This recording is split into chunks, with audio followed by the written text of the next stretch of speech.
अस्सलाम वालेकुम नाजरीन। तो क्या चल रहा है आजकल? उम्मीद है ठीक होंगे, खैर खरीद से होंगे, राजी बाजी होंगे। आपको पता है हम लोडे पाटे हैं, सारा दिन क्या काम करते, बैठ के सिर्फ स्क्रॉलिंग करते रहना। उस दिन आपका भाई स्क्रॉलिंग कर रहा था तो अचानक मेरे सामने एक पोस्ट है। उस पोस्ट पे इतना बड़ा करके लिखा हुआ था कि हमारे मुल्क में सेक्शन 323 के तहत बच्चों को मारने पे उस्तादजा और टीचर को 1 साल की सजा और जुर्माना भी हो सकता है। मैंने कहा हमारे दौर में तो ऐसा कोई सेक्शन था ही नहीं। हमारे दौर में तो माँ बाप खुद उस्तादा के पास लेके जाते थे और टीचर्स को कहते थे कि इसका खास ख्याल रखना। वो जो खास ख्याल है, उस खास ख्याल का मतलब क्या है? ज्यादा कुटना। टीचर भी आगे से कोई टेंशन ही नहीं लेनी, ये मुर्गा बना के पिट्ठी पे डंडे मारता था और हम लोग पिट्ठी से जाए घर आते थे। अब टीचर और उस सूजी भी पिट्ठी के साथ जब हम घर आते हैं तो उस्ताद ये भी मना करके भेजता, अगर तुमने कल बताया तो तुम्हारी दूसरी पिट्ठी भी सुझा दूंगा। तो मेरा इस पूरी हुकूमत से ये सवाल है बहुत बड़ा कि यार हमारे दौर में ऐसा क्यों नहीं था? हमारे दौर में ये कानून क्यों नहीं थे?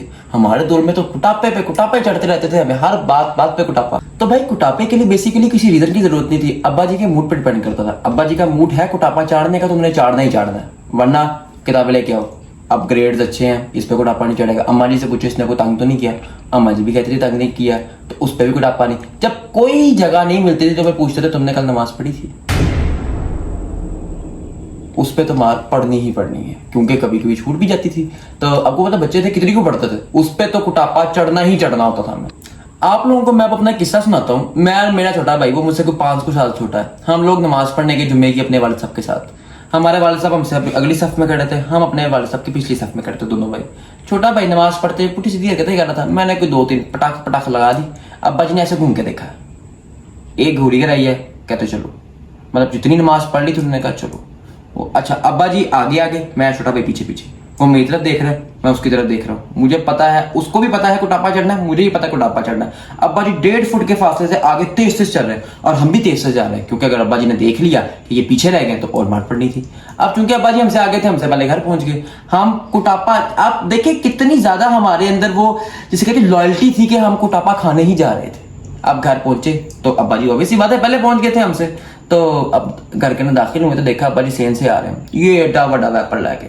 अच्छा, फिर रे खुदा का नाम मुझे नहीं याद पड़ता कि मेरी कौन कौन सी जगह पे सेका मारा उन्होंने, कौन कौन। अच्छा, मुझे तो कुटापा चढ़ा ही चढ़ा, छोटे भाई को भी साथ ही कुटापा चढ़ गया, उन्होंने उसको भी नहीं बख्शा।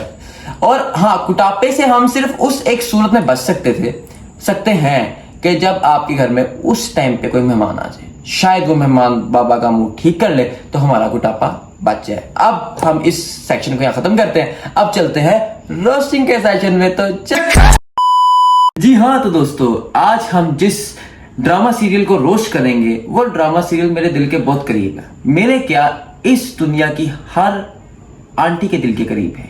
इस शो का नाम है CID।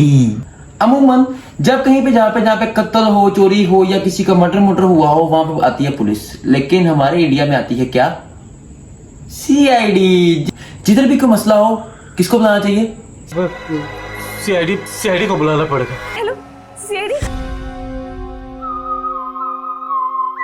अब CID वहां आके करती क्या? वैसे तो मेरी CID इतनी गरीब है बेचारी, उनको जाके कौन बनेगा करोड़पति खेलना पड़ता है। अगला प्रश्न आपके स्क्रीन के ऊपर ये रहा। क्योंकि कौन बनेगा करोड़पति में सारे के सारे भूखे नंगे लोग आते हैं जो वहां पे पैसे कमाने आते हैं। तो इसलिए मेरा ताऊ इसी भी प्रत्युमत बहुत ज्यादा भूखा नंगा है, क्योंकि उनको सरकार पैसे ही नहीं देती ना, क्योंकि वो ऐसा काम ही नहीं करते। सिर्फ उनके पास एक टाइम में एक केस होता है जिसमें उन्होंने सिर्फ और सिर्फ वो खूनी तलाश करना होता है। तो चलें अब हम इनकी कुछ वीडियोस को मुलाहिजा फरमाते हैं कि ये कैसे खूनी को तलाश करते हैं। अरे दीदी ये क्या कर रही हो? इसे थोड़ी होश में आएगा, इसे तो प्लस्तर करते हैं सीमेंट। अरे आ गया, ओ भाई होश में आ गया, ओ मार दो। मुझे नहीं, इनको। ये मेरा 2 सालों के, ये जरूर कोई अच्छा काम ही करेगा, ये कभी कोई बुरा काम कर ही नहीं सकता। सर, ये रहा आपका बम। अबे सालू के साहब, इतना बड़ा बम? इतने बड़े बम से कितना बड़ा धमाका होगा भाई? हटो, हट जा। यार तू हटो, कहां जा रहा है? अब मेरा सालू के कह रहा है, इसका मतलब ये तो कोई बहुत बड़ा ब्लास्ट करने वाला है। मेरा सालू के देखा कितना बड़े दिल वाला है, अकेला लेके फिर रहा है, वो साथ चुंगा है, सीटी सासा लगा फिर रहा उसके।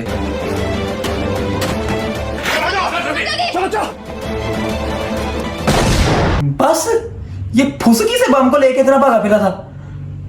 अबे इतने में तो हमारे यहाँ माचिस बम मिलते हैं जिनको हम लगा के फाड़े तो हम बल्कि हाथ में लेके फाड़ देते हैं। और मेरे दोस्त सालू के ने क्या किया, इतने बड़े से डब्बे के अंदर रख दिया। किसी ने पूरी तलवार घुसेड़ी है इसके पीठ में से आर पार। अरे नहीं नहीं एसीपी साहब, हमें तो नजर ही नहीं आ रहा। हमें तो नजर आ रहा तलवार आगे जाके मोड़ के नीचे हो गई है।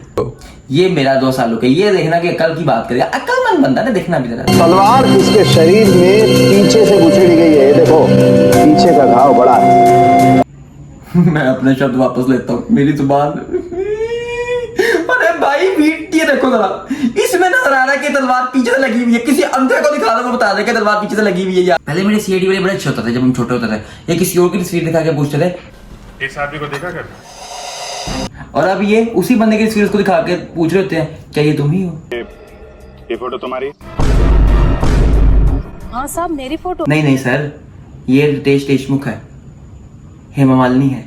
करीब से गोली मारी गई है छाती पे और गोली लगते ही इसकी मौत हो गई, क्योंकि बेड से उतरने की भी कोशिश की हो, ऐसा देख के लगता तो नहीं। नहीं नहीं सर, गोली खाते ही मर गए। गोली खाते कौन मरता है? गोली खाते बंदे का आइसक्रीम खाने का दिल करता है, टब में जाके एक दफा स्विमिंग करने का दिल करता है, बंदा जाके पेड़ पे जाके डाई मारने का दिल करता है, फिर जाके मरता है। गोली खाते फौरन कौन मर जाता है? खून रोहन ने किए हैं, पहले उस लड़की का और फिर दूसरा खून अपने आप का।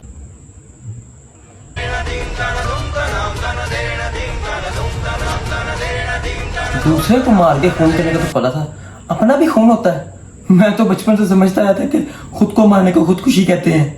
उम्मीद करता हूँ आपको ये वीडियो अच्छी लगी होगी। अगर अच्छी लगी है तो लाइक के बटन को प्रेस कर दो, सब्सक्राइब कर दो, बेल आइकन के बटन को दबा दो। अगर ना दबाया तो मेरा यार, मेरा ताऊ एसीपी प्रत्युमन तुम्हारे ख्वाबों में आके तुम्हारे पे कत्ल का केस ठोक देगा। मेरा दोस्त दया आके तुम लोगों को चंडो चंडी करके सारे तुम्हारे गुनाह कबूल कराएगा जो तुमने कभी किए ही नहीं। तो इसलिए चैनल को लाइक करो, सब्सक्राइब करो, शेयर करो, बेल आइकन के बटन को दबा दो। तो ओके, टाटा, अल्लाह हाफिज।